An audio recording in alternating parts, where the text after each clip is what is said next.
Ladies and gentlemen, welcome back to another episode of Unbettable. I am Mondo here today with Holmes and Gary. And on today's episode, we're going to talk the no regret bet for the Pebble Beach Pro-Am. I think that's what it is, right? The Pro-Am? Is that it? Possibly. That's what we're going with. It's the Okay. Pebble Beach tournament. You get a no regret bet on Hard Rock Bet. Go cash it in based on our guidance this episode. Totally going to be worth it. We got NBA and Shell picks. We got Holmes talking college baseball futures. You do not want to miss that. And guess what? Come back. Number 2. Graphic number 2 today that we're going to be ranking. You'll see the subject when we get there. All right, boys. How's the last couple days been? What's going on? Holmes, talk to me. Been busy as hell. But we had a great night of plays on the pod the other night, so I'm feeling good. We just got to keep it rolling today. Let's get into it. A lot of great stuff to talk about today. Yeah. Yeah. I really haven't done much the past couple days. Actually, no, yesterday I was grinding. I did a lot of stuff behind the scenes, got some shit cooking up. And then I saw Austin Hart at the bar last night, so that was fun. And he was wearing the Super Tully Nut hat. And I said something about it because I think that hat is funny because it says nut on it. Number 1 tavern, New Jersey, Wildwood. Got to go up there, get the Super Tully Nut. Whatever that No hat today, but next pot I'll have it again. Love it. Boys, I don't want to, brag or anything. I'm going to keep it pretty chill, but you're currently on the podcast with the hottest NBA bettor on the planet right now. Yeah. 5-0 in my last 5, 15-5 in my last 20. I am on a fucking heater here, bros. I am on one. Yeah. You're not tailing the podcast. You're fucking up. That's a guarantee. So make sure you hop on the Twitter. Take a look what we got cashing out at night. Promise you will make some money. That is a guarantee. Disclaimer. I just bet for fun. Disclaimer. So I don't get sued or some shit. But yeah, we opened up the Hard Rock betting app before we hopped on, seeing all kinds of odds for tonight. One thing we scrolled across on our screen was a no regret $10 bonus bet. All you have to do is opt in for the Pebble Beach Pro-Am winner. Now, there are a lot of great odds, and when you look at these bets, you obviously tend to look at the higher odd individuals because it's a no regret bet. But Gary, you're kind of our resident golf guy here. So you tell me, which way are you leaning for your no regret bet? So betting on golf is one of those things where it's literally a shot in the dark. Anybody can do anything at any time, and it only takes one hole to really win it all or one hole to lose it all. But if I had to take a crack at it, I'm staying away from the top 2, Rory and Scotty. Rory's a great player. He's been hot on the Dubai tour, but he's playing against some scrubs over there. Now you're playing in the PGA against up and coming people that really want to make a name for themselves. And I feel like since it's the beginning of the year, Rory doesn't usually get hot until towards the end, whenever it's time for majors, time for FedEx. So I feel like, that might not be the play. Scotty Scheffler, kind of the same way, really hot during majors, during regular season. He can get a little streaky, but he hasn't done it in a while. Victor Hovland, we have him at plus 1,200. If you like him, bet on him. A lot of people are diehard Victor fans. He's a great guy. It's kind of funny though, because when he goes to these PGA award ceremonies, he's the only one without a girl. And people tend to crack on him for that. But the pick that I'm making, Xander Schauffele, that's who I'm going to take to win the whole thing. Plus 1,300. Xander started heating up last season, especially in the end. And he's just overall like a really good golfer. But the one thing he struggles with sometimes is finishing. That's what she said. But I think that if he really puts his mind to it, he can do it. So I'm going to take Xander for this one at plus 1300. Mr. Holmes, what about you? Well, I have already locked it in. I like the pick on Xander Schauffele there. Gary, we were talking about it before the pod. Honestly, for me, I'm going to look at the top 10 for Xander Schauffele just because of how consistent he is at always competing at the top. And like you said, just every reason, or for some reason, every time he just falls short. He can't finish. He's not able to get the elusive win that he needs. Sorry, there's somebody behind me. But for the winner, I'm going to go with Jordan Spieth plus 1,600. The reason I'm going to go with this, I think the odds are pretty nice on him just because he has won this tournament before back in 2017, and he hasn't won on the PGA since last year at the RBC Heritage. Actually, not even last year, 2022, so 2 years ago. I think he's due. I think this is definitely a great chance for him to show up at this course and have a great outing. He likes playing here. Won here before. So I'm going to take my boy Jordan Spieth to win the tournament, plus 1,600. No regret. Let's get it, bro. Let's get it. Yeah, if you know me, you know I like my long shots. Patrick Cantlay, plus 1750. Let me tell you why. I actually have a little method to the madness this time. Okay. He tops the charts when it comes to total strokes gained at Pebble Beach at plus 1.61 a hole. In his last 2 appearances there, he has finished top 3 and top 4. And on top of that, he has a 100% cut rate. The guy is unstoppable at Pebble Beach, and it is a fucking steal at 20-1 or plus 1750. That's your lock right there for Pebble Beach. Absolutely unreal value. I can't believe it's an option. I love the research behind that. I feel like that's a great pick. Now you're making me want to tail that, and I'm regretting taking Jordan Spieth. Yeah, I was feeling good. What can I say? I felt good looking at it. You got to sometimes put in a little research. It can't always be Gary gut feelings. It's got to be Mondo method every once in a while. Love it. So, yeah, that's what we're going with. You guys can tell us. You cannot. I'm just saying the research does not always lie. That's just the way it is. Mr. Holmes, you brought up right before the podcast that the futures lines for college baseball have dropped. Now, before I send it to you, I am already making my pick. I have not seen the lines. Give me the Gators. That's all I care about. We do not turn our back on Gator Nation. Holmes, take it away. Yes, facts. What a great way to start it out, because obviously that's the first team we're looking at. Florida Gators plus 1,000 right now to win the whole damn thing. They're the third shortest odds, tied with the Arkansas Razorbacks.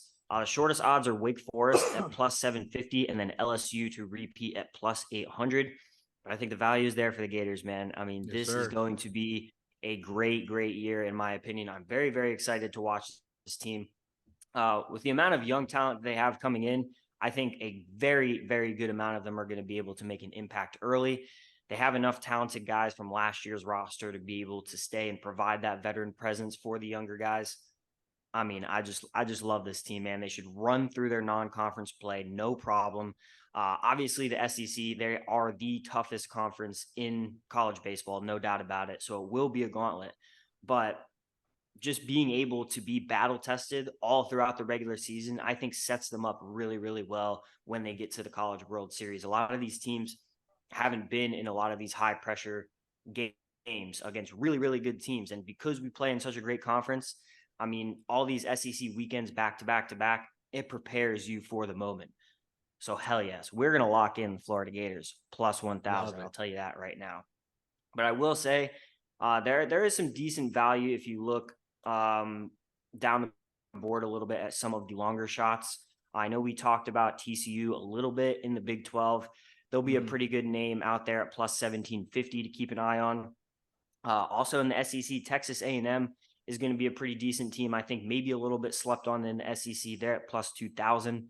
I know we talked about Clemson, wanting to bet on them early in the season because of how much talent that they have returning to that team. They're plus 2,500 to win the whole thing. I mean, obviously, this is futures. They're the hardest things ever to predict. You're putting your money down, you're going to wait forever, you're just going to hope and you're going to pray. But I'm telling you, the value for the Florida Gators, ladies and gentlemen, we are a Gator podcast. We love to back. the boys in blue and orange. That we do. Gary, you heard a couple colleges thrown out there. Where are you leaning? I lean for FSU.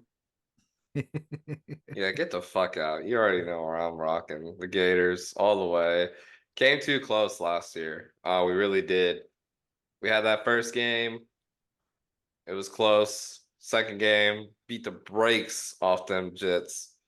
And then that third game, Karma came back and whacked us right in our bottom lip. And it hurt. You did. So you know what? I think this year is the year. I think Sully wants another natty.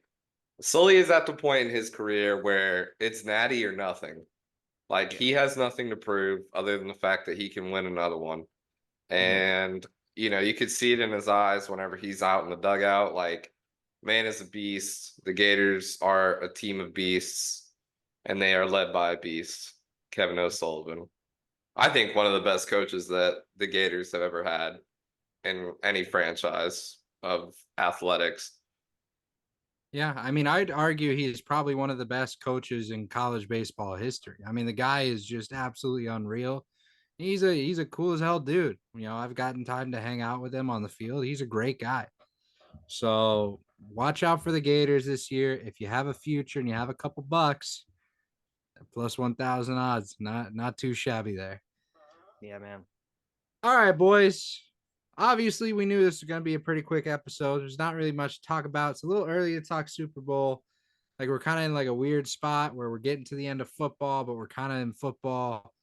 So let's just go to our NBA and NHL plays of the day, and then we'll do the graphic. We'll keep it short and sweet for this Wednesday episode. Holmes, what plays do you have tonight? All right, we'll run through 5 plays that we got. I am not touching hockey tonight. There's only 3 games tonight. I did not really like anything on the slate tonight. If I lean anywhere, it's kind of toward Anaheim because they're playing the Sharks tonight, and the Sharks are absolutely garbage, but it's not like the Ducks are that much better. So I'm just really going to stay away from Chell tonight. We'll start in the association. We have one straight play. I am going to go with Zion over 22.5 points. He just has a pretty good matchup against Houston tonight. So we're going to ride his point total there. It's minus 140, so it's a little bit juicy. I wouldn't play it if it's juicier than that, but minus 140, we're going to take the straight play on that. Then we put 2 parlays together. 2-leg parlay. We're going to take a little revenge factor tonight. The Bucks are going to Portland. We're going to take Dame Lillard to make over 2.5 threes because he loves chucking up the 3 ball, especially in Portland. So we're going to take the revenge factor. Absolutely. We're going to take the revenge factor with Damian Lillard tonight. That's minus 200. I'm going to put it with Brandon Miller of the Charlotte Hornets over 19.5 points. So just 20 plus points. That's minus 170. With Terry Rozier gone, he just had to pick up a lot of the scoring for Charlotte. They're playing the Bulls, horrible team. I think Miller will get a lot of good looks tonight. So that is plus 139. A little 2-legger there. And then a little no regret same game parlay in the NBA tonight. Plus 220. I'm targeting the Clippers and the Wizards game. We're going to take Gafford. What is that guy's first name? Daniel Gafford, I think. Over 0.5 steals. This is at like minus 220. This guy has just like obliterated this line in, I think, 9 out of his past 10 games. He averages 2 steals almost a game. So this line, I think, is ridiculously low. We're going to go after that. We're going to take Paul George over 4.5 rebounds because the Washington Wizards give up the most rebounds to point guards in the entire league. Ridiculous. We're going to take Paul George over 4.5 rebounds there. And then James Harden, 8+ assists. So that's an alternate assist line. James Harden's been dishing the rock like crazy, and the Wizards also have a horrible defense against point guard assists. So that's what we're going to rock with. We got plus 220 on that. That's fucking wild. Gary. Oh, wait, bro. I'm so sorry. I said 5 plays. I have 2 college basketball plays. Shit. All right. I completely forgot. We got to drop these. We got to stay hot because last time on the pod, we took Texas plus 5.5. First college bet of the year. We got 2 more tonight. We're going to take UCF at home tonight. Baylor coming into town. UCF plus 3.5. UCF has upset a couple teams so far this year. They're actually playing really, really well and a lot better than people have given them credit for. We're going to take them to stay within 3 tonight, even get an outright win against Baylor at home tonight. And then I'm going to go with the over 171.5 in the Florida and Kentucky game because, God damn it, both of these teams can score. This could easily be a game in the 90s. I think a lot of people that I've been listening to today are taking the under in this game because they think this is literally just too high of a total. We're going to go against that. We're going to take the over in this game because, man, there's going to be some offense. Love it. Gary, did you have time to think of a play? I did. So I'm gonna dabble in some alternate spread action tonight. I made a 3-leg parlay for NHL. I got Senators plus 2.5 at the Red Wings, Kings plus 1.5 at the Preds, and I got Sharks plus 3.5 at the Ducks for a total of minus 133. I like it.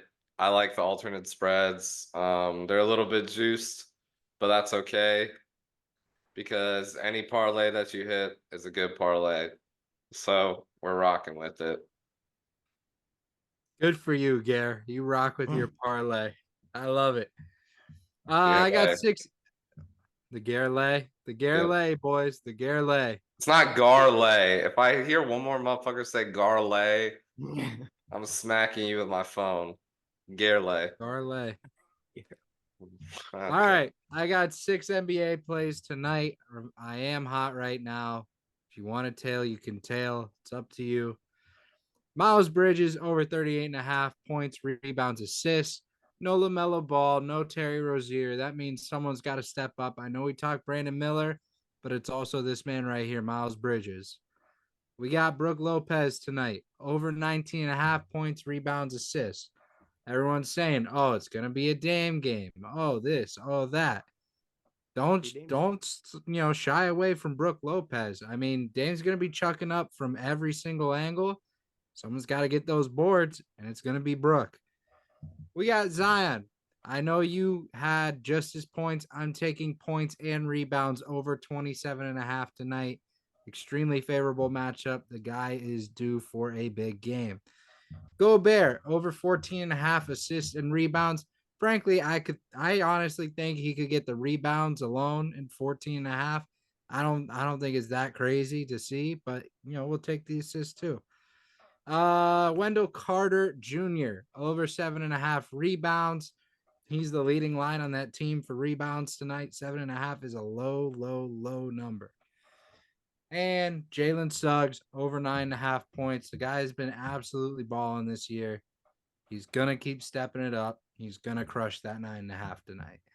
Those are my 6 plays today. That's all we got. Let's move to the graphic. Love it. So today's graphic is the best sports to watch live. Now, what does that mean? There's a lot of different ways we can talk about it. Essentially, what this means is when you go to a game, you're enjoying the ambiance, the game, everything involved in the game, just every little piece about it. So, I put together a list of 10. I know you guys may have a couple extra, but we'll start by going down the list. And if you want to throw one in, you can. But the first one I had on here was basketball. I mean, just an absolute classic to go to every time you get a chance. Indoors, you got good AC. Basketball fans, they always pumping it up. They're always having a great time. And I feel like you get a lot more interaction with the players, a lot more fast pace. And there's a lot more action to it. So that's why I had it at the number 1.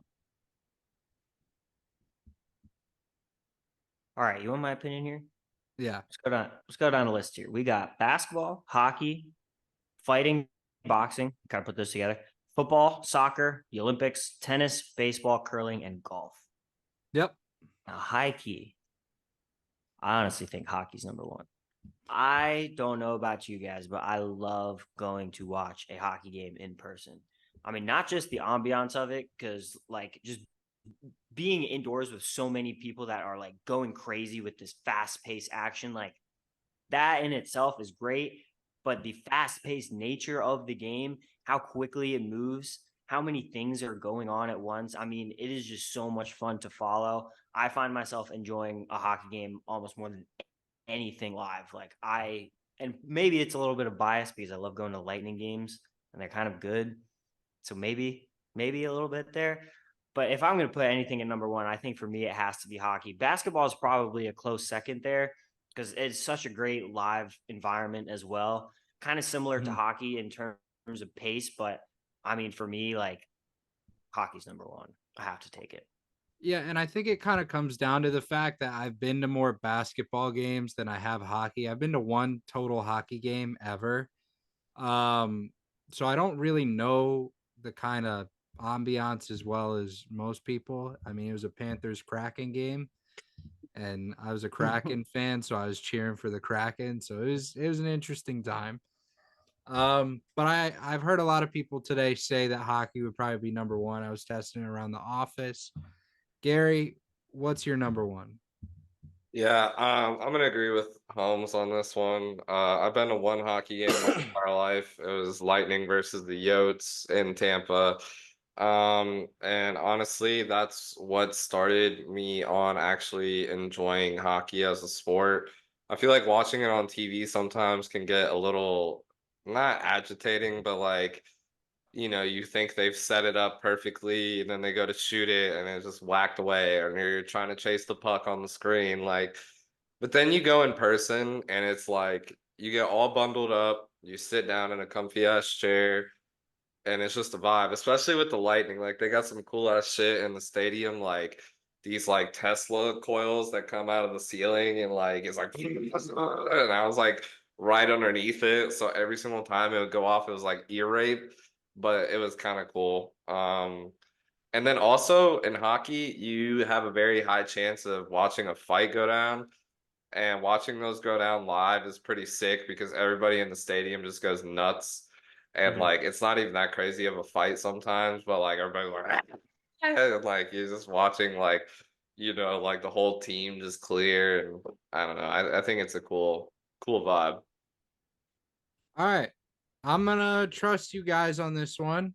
I'm gonna put hockey number one. I think basketball is a legitimate, 1A, 1B scenario here.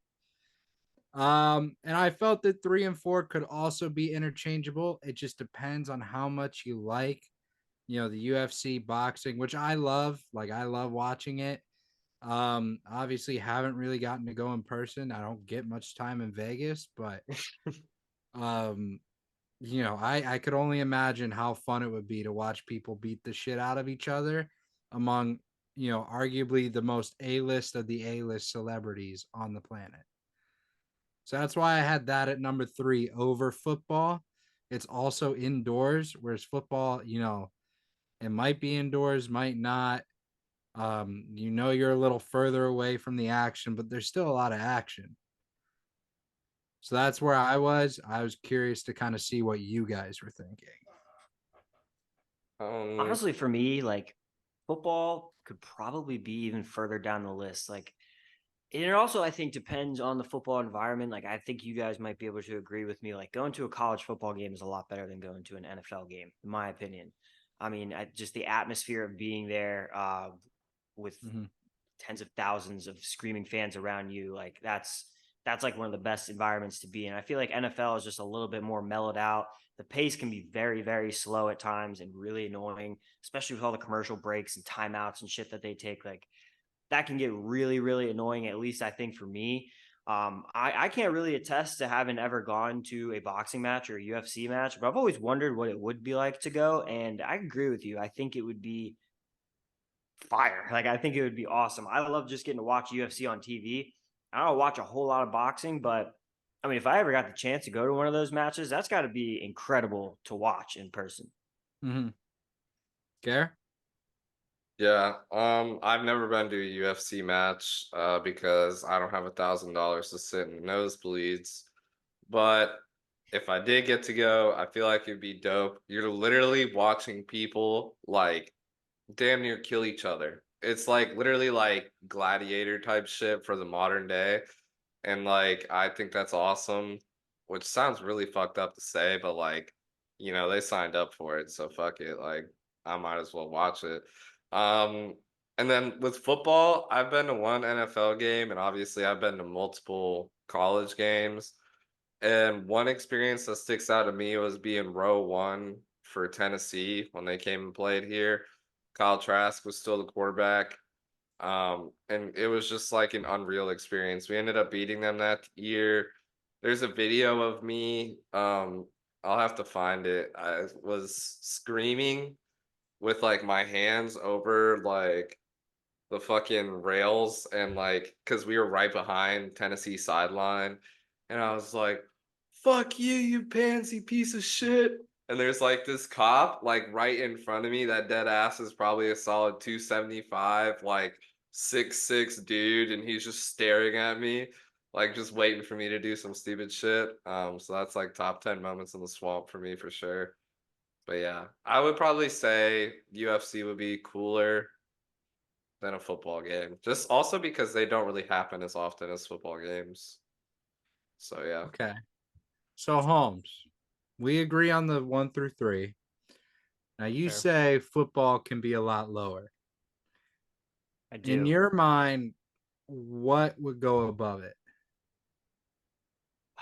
It's hard because I think a lot of these, like baseball for one, it has to be low. As much as I love Yeah. baseball, as much of a fan as I am of baseball, like I get it. Watching it in person is not really that fun. Again, unless you are a legitimate fan of the game, like you enjoy being there for all 9 innings and you do not mind being there for 3 hours. I mean, that's just how it is. So I agree with baseball being low, curling being low. I mean, I've never been to a curling match, but low key, it could be lit to go. Mhm. I kind of think golf could be a little higher. And just for the reason of like, there's just so many different guys that you're able to watch out there. And that sport, just going out and trying to play it yourself, you realize how hard as hell it is. And you have that much more respect when you go out and watch these guys play in person.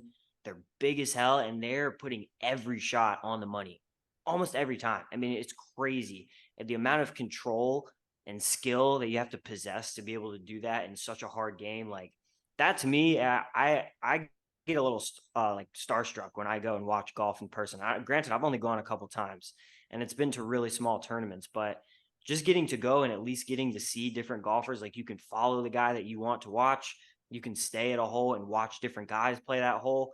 I think there's a lot of different things that you can do to make it fun for you, and I've always wanted to do something like the Masters or the US Open. I've really, really wanted to go to a major tournament because I could only imagine how crazy that would be, especially watching those Sundays come down to the wire.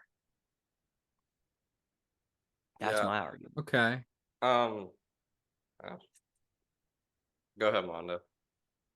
No, I was waiting for you.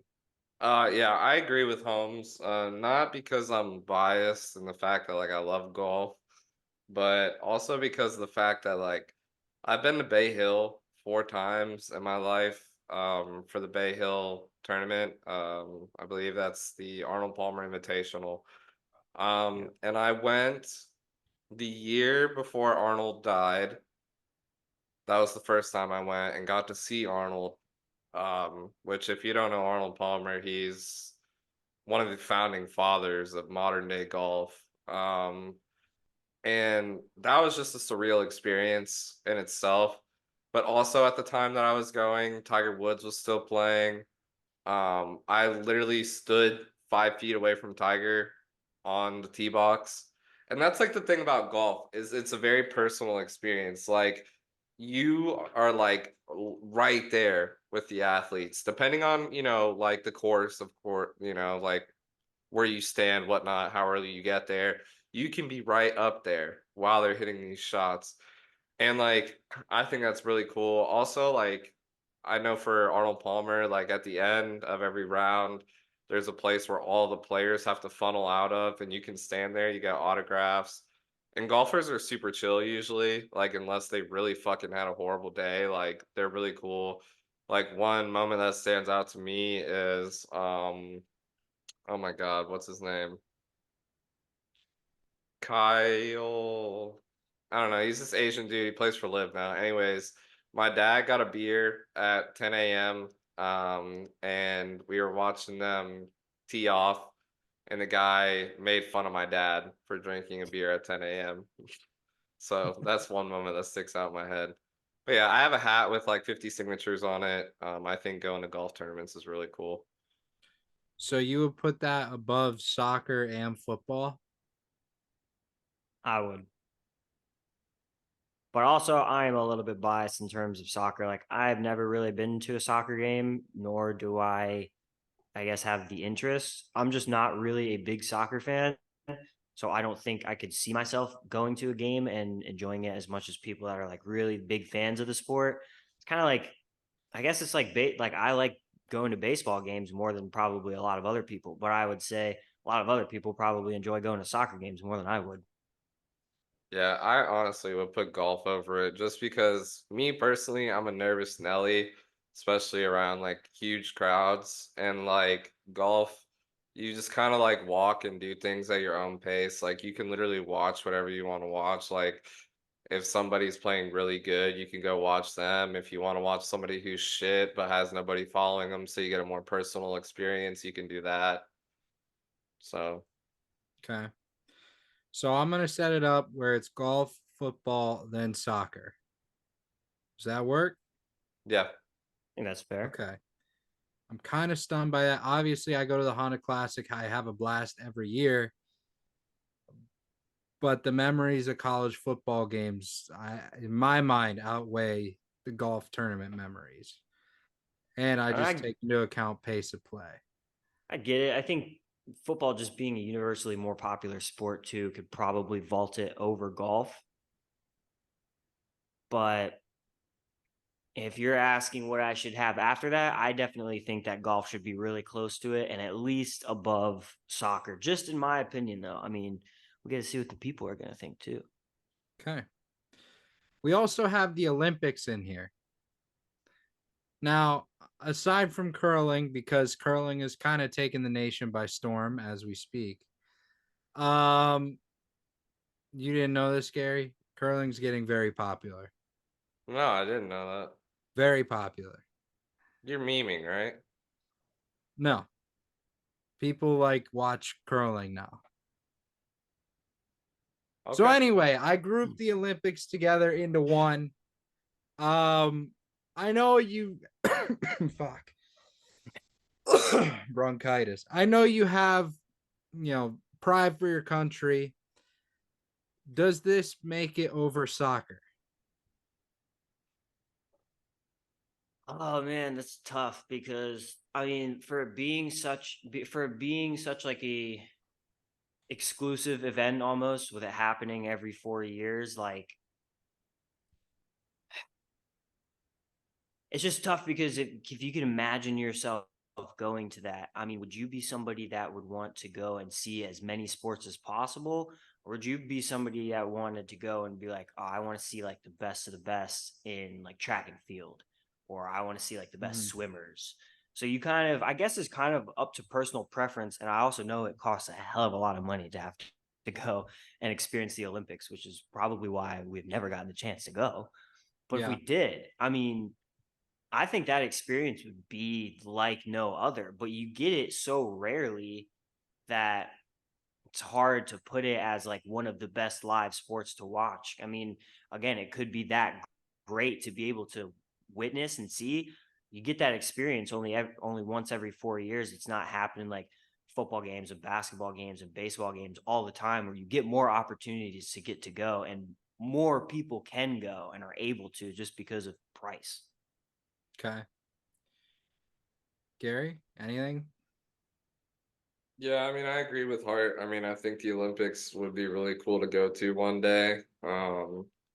Also another thing about the Olympics, I don't really support the Olympics, honestly. Like from a moral standpoint, um, the Olympics, when it's held in lower income countries, often boosts their economy a lot for the time being that the Olympics are actually taking place, but it takes a very heavy hit on them once the Olympics are over. I don't know if you guys have seen, for example, Rio. Um, if you look at those stadiums now, they're completely condemned and they're not usable by the public.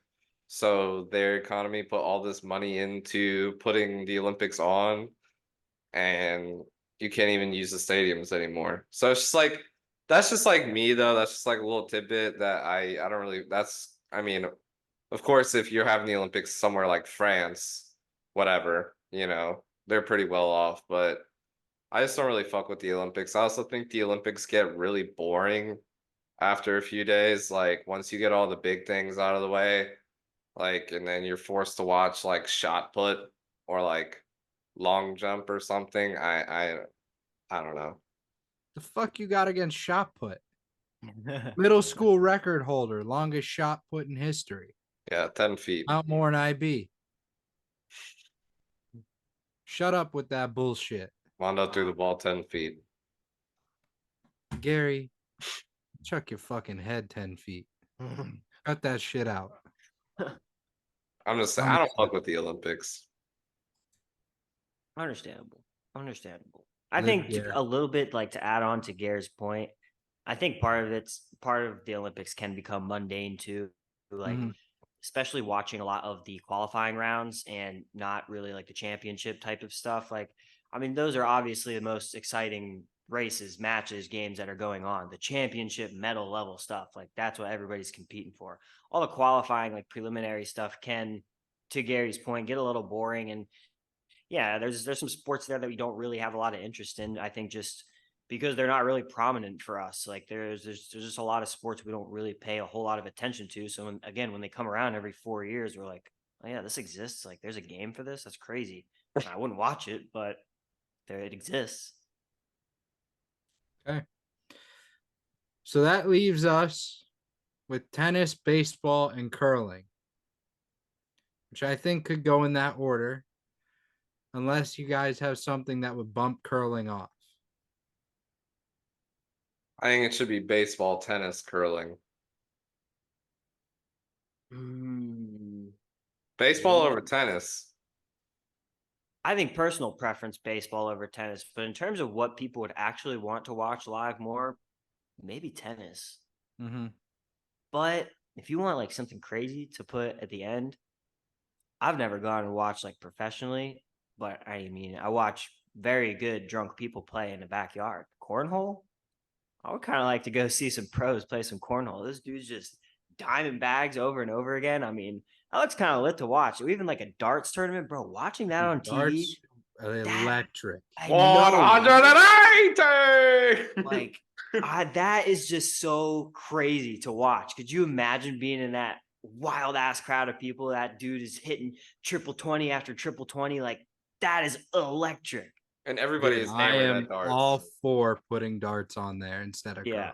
Yeah, I think we have to. Like, you were talking about like curling being a big thing that people are watching a lot now. I think arguably darts could be a very bigger and prominent sport that people are starting to get into now.